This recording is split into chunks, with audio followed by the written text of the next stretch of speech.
और भी दोस्तों क्या हालचाल हैं, उम्मीद है सब बढ़िया होंगे। तो दोस्तों अभी रिसेंटली चाइना ने और नेपाल ने माउंट एवरेस्ट की नई ऊंचाई नापी है। यानी कि माउंट एवरेस्ट की जो ऊंचाई नापी है चाइना ने और नेपाल ने मिलकर के, उसकी जो मेजरमेंट आई है वो आई है 8,848.86 मीटर निकल करके। अब आप कहेंगे यार क्या बात कर रहे हो, हमने तो पढ़ा है कि 8,848 मीटर माउंट एवरेस्ट की ऊंचाई, तो क्या हमने गलत पढ़ा है? मेरा जवाब है कि भाई आपने गलत नहीं पढ़ा है, आपने बिल्कुल करेक्ट पढ़ा। लेकिन इसके पीछे तर्क ये है कि जो माउंट एवरेस्ट की जो हाइट है वो लगातार इंक्रीज हो रही है। आप कहेंगे हाँ क्या बात कर रहे हो, हमने कि हाँ बिल्कुल माउंट एवरेस्ट की हाइट जो है ना वो लगातार बढ़ रही है। इसके पीछे रीजन क्या है, लगातार बढ़ने के पीछे रीजन क्या है, तो उससे पहले थोड़ी सी जानकारी वो मैं आपको दे दे रहा हूँ। देखिए मेनली जो माउंटेन्स जो होते हैं, जो पर्वत होते हैं वो दो प्रकार के होते हैं। एक तो होते हैं वलित पर्वत, वलित यानी इसको हम फोल्डेड माउंटेन कहते हैं। पहला होता है वलित पर्वत जिसको हम फोल्डेड माउंटेन कहते हैं, फोल्डेड माउंटेन, राइट। और दूसरा होता है आपका ब्लॉक माउंटेन।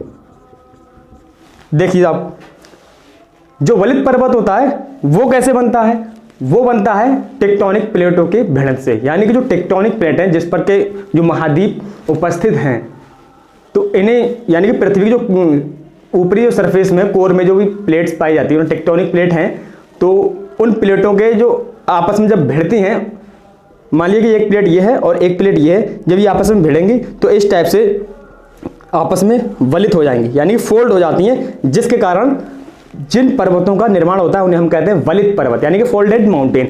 और जो ब्लॉक माउंटेन होते हैं वो उनका निर्माण होता है, जो जमीन होती है यानी कि जो माउंटेन है वो अपनी जगह पर सिचुएट है और उसके आसपास की जो भूमि है वो नीचे दब जाती है। इसको ऐसे समझिए कि अगर आपको अपने सहपाठी को हराना है तो हराने के लिए आपको क्या करना पड़ेगा, उससे ज़्यादा पढ़ना पड़ेगा। यानी कि अगर रेस की बात कर लूँ, अगर एग्जाम्पल रेस का लें तो उससे ज़्यादा तेज़ दौड़ना पड़ेगा।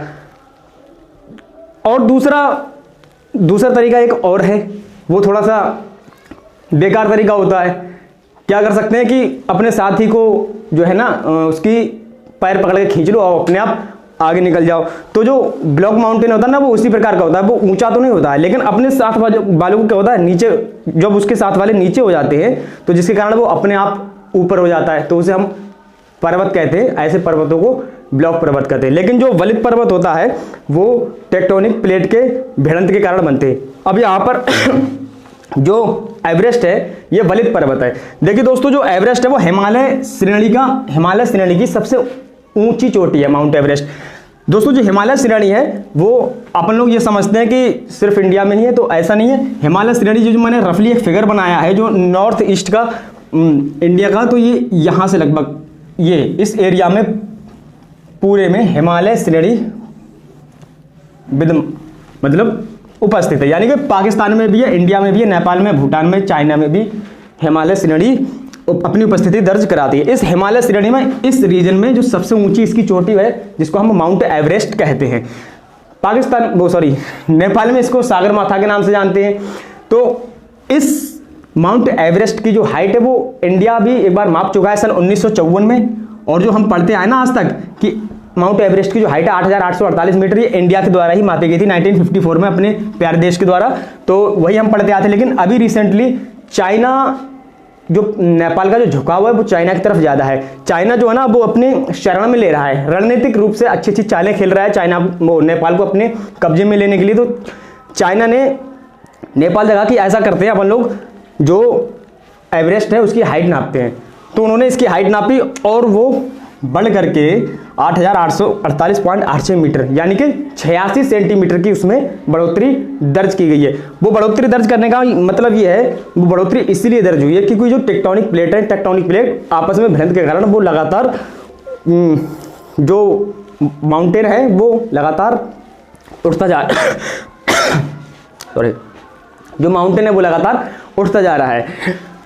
इस कारण इसकी जो हाइट है वो लगातार बढ़ रही है। देखिए दोस्तों, जो हिमालय श्रेणी है इसमें बहुत ऊंची ऊंची चोटियां हैं, यानी कि हम ये कह सकते हैं, इसका एक रिकॉर्ड है कि वर्ल्ड में जो टॉप 10 हाईएस्ट पीक जो हैं पर्वतों की, उनमें से टॉप 10 में से टॉप 9 हिमालय सीरीज में आती हैं, जिसमें पहले तो माउंट एवरेस्ट है, माउंट एवरेस्ट। सेकंड है यहाँ पर K2 जो कि POK रीजन, ये जो POK रीजन पाक ऑक्यूपाइड कश्मीर है उस रीजन में आती है K2, गॉडविन ऑस्टिन कहते हैं। और थर्ड है यहाँ पर सिक्किम, सिक्किम के अंदर पाया जाता है कंचनजंगा नाम का एक पर्वत, कंचनजंगा। ये थर्ड सबसे हाईएस्ट पीक है, first second and third. Top 3 आप याद कर लीजिए, पेपर व्यू से कॉम्पिटेटिव एग्जाम के पॉइंट ऑफ व्यू से बहुत ज़्यादा इंपॉर्टेंट पूछ लेता है। और जो भी मैंने बताया है, जो इंपॉर्टेंट डिस्कशन है उसे आप प्लीज़ नोट कर लीजिएगा, बहुत इंपॉर्टेंट डिस्कशन है, यहाँ से क्वेश्चन बनने वाले हैं। अब दोस्तों ये चाइना का मकसद क्या है कि नेपाल को ये कहने के लिए कि भाई एवरेस्ट की जो हाइट है वो फिर से हम नाप ले रहे हैं। देखिए चाइना जो है वो रणनीतिक रूप से नेपाल पर दबाव बनाना चाहता है। और चाइना की एक और बात, इन दिनों चाइना तकनीकी रूप से बहुत ही सक्षम हो रहा है, बहुत सारे विश्व के देशों से आगे निकल रहा है तकनीकी रूप से। उसका एक अभी रिसेंटली कुछ दिन पहले उसने इसमें एक और कामयाबी हासिल करी है। उसने चांग E5 नाम का एक अपना सैटेलाइट जो है मून पर भेजा और वहाँ से मिट्टी लाने का पूरा की एक प्रोसेस बनाया। उसने जो रॉकेट भेजा है, रॉकेट भेजा है, वो क्या करेगा, चांद पर जाएगा, वहाँ से मिट्टी लाएगा और वापस धरती पर आ जाएगा। अब आप कहेंगे यार ऐसा कैसे कर सकता है? ऐसा कर दिया है चाइना ने जो अपना सिस्टम भेजा है चांद पर, उसने चांद पर सफलतापूर्वक लैंडिंग भी कर ली और वहाँ पर चाइना का झंडा भी गाड़ दिया। और चाइना ऐसा काम करने वाला दूसरा देश बन गया। इससे पहले अमेरिका ऐसा कारनामा कर चुका है। दोस्तों चाइना की एक और बहुत ज़बरदस्त टेक्नोलॉजी, बहुत ही ज़बरदस्त टेक्नोलॉजी जिससे सबको शिक्षा लेनी चाहिए। भाई चाइना ने एक सूरज बनाया है। क्या बनाया है? सन। आप कहें क्या बात कर रहे हो यार, सूरज कैसे बन जाएगा? हम कह रहे हैं भाई बिल्कुल सही बोल रहे हैं हम, पूरे होशो आवाज पे। चाइना ने एक कृत्रिम सूर्य कह सकते हैं कृत्रिम सूर्य, आर्टिफिशियल सन का निर्माण कर डाला, जो कि नाभिकीय संलयन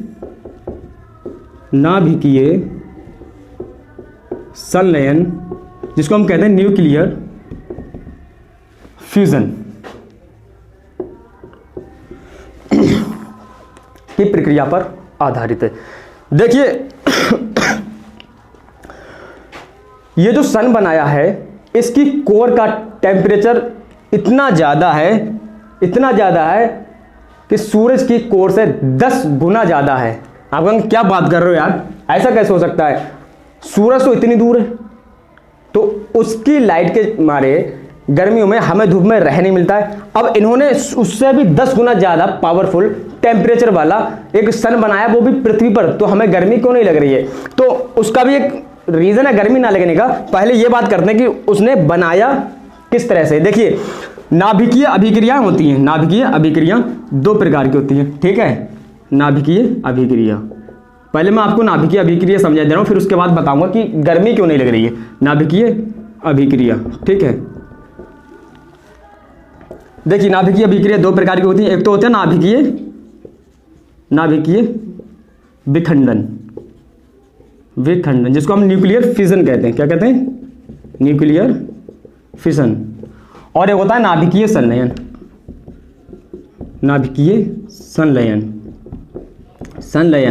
जिसको हम कहते हैं न्यूक्लियर फ्यूजन।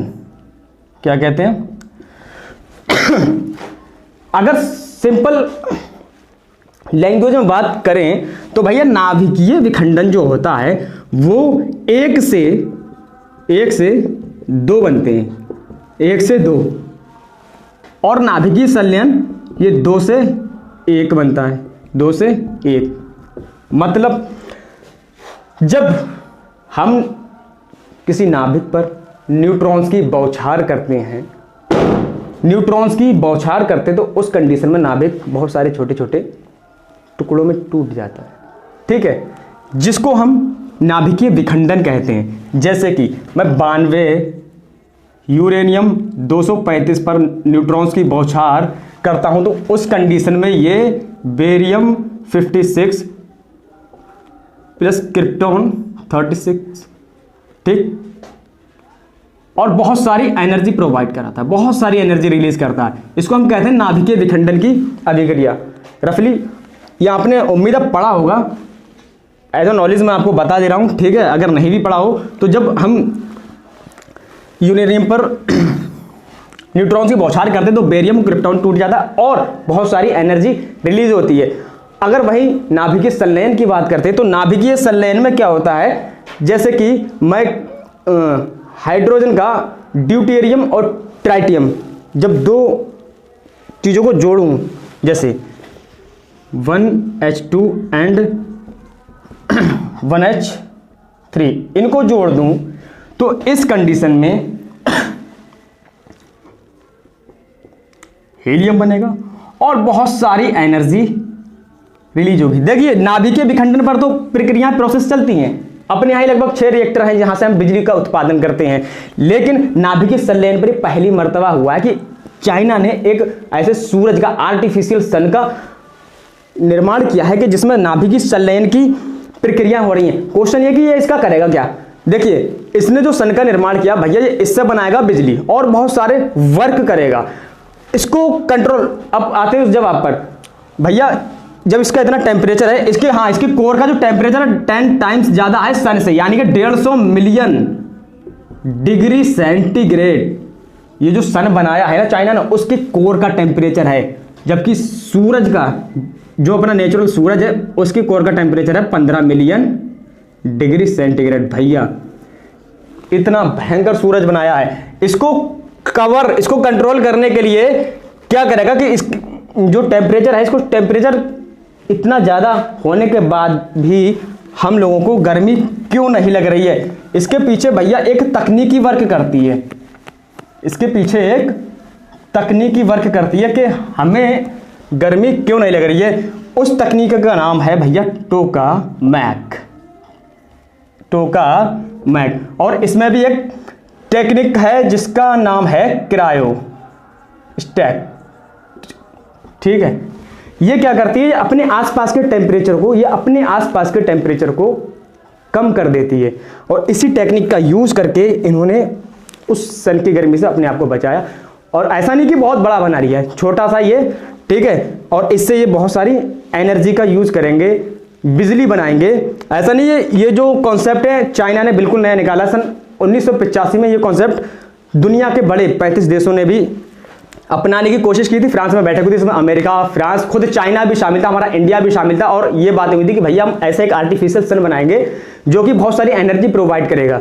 तो ये जो संघ बना था 35 देशों का, वो आज तक तो कामयाब खैर नहीं हुआ है। हालांकि वर्क चल रहा है, ऐसा कहा जाता है कि सन 2025 तक ये इस अपने उस प्रोसेस में सक्सेस हासिल कर लेंगे। बट चाइना उनसे 4 कदम आगे निकल गया और अपना आर्टिफिशियल सन बनाने में कामयाब हो गया। तो इस तरह से चाइना अब तकनीकी रूप से बहुत ही सक्षम हो रहा है।